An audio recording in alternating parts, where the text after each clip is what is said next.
பசுமைச்சாரல் சேனலுக்காக அனைவருக்கும் அன்பு வணக்கம் கூறிக்கொள்வது உங்கள் நண்பன் உதயகுமார். 1750 ஆண்டு தற்போதைய கர்நாடகா மாநிலத்தின் தேவனஹள்ளி என்ற ஊரில் ஒரு குழந்தை பிறக்கிறது. தந்தையின் பெயர் ஐதர் அலி, தாயாரின் பெயர் ஃபாத்திமா ஃபக்ருநிசா. அன்று தேவனஹள்ளியில் பிறந்த அந்த குழந்தைதான் பின்னாளில் மைசூர் புலி என்று அஞ்சா நெஞ்சனாய் பவனி வந்த திப்பு சுல்தான்.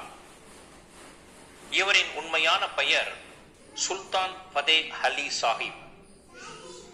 கன்னடம், அரபி, உருது, பெர்ஷியன் உள்ளிட்ட மொழிகளையும் வாழ்வீச்சு, துப்பாக்கி சுடுதல், குதிரையேற்றம் போன்ற பயிற்சிகளையும் ஒருங்கே பெற்ற இந்த மைசூர் புலி தனது 17வது வயதிலேயே அரசியல், போர் தந்திரங்களை கையாள்வதில் சிறந்து விளங்கியது.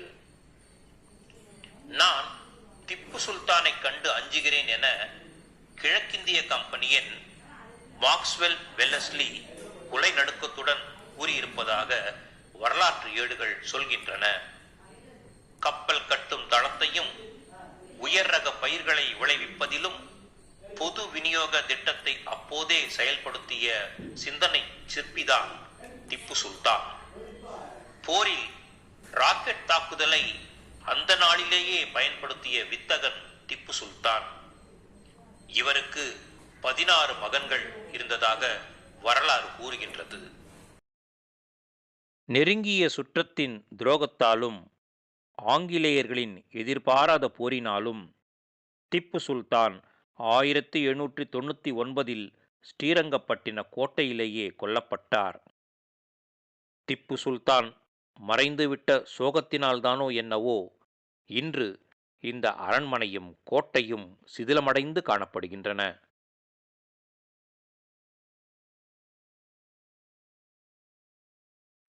இப்படி இந்திய வரலாற்றில் அழிக்க முடியாத இந்த மகா தைரியசாலி மைசூர் புலி உறங்கிக் கொண்டிருக்கும் சமாதி ஸ்ரீரங்கப்பட்டினத்தில் அமைதியான சூழலில் அமைந்துள்ளது.